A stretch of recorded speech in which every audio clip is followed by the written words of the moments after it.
қала жатыр.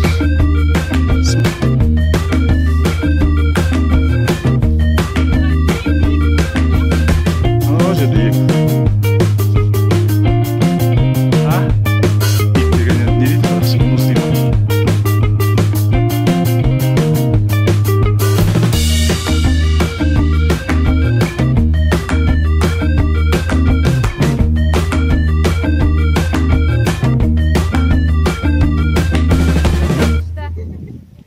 Қарға келе 8 июль 2018 жыл.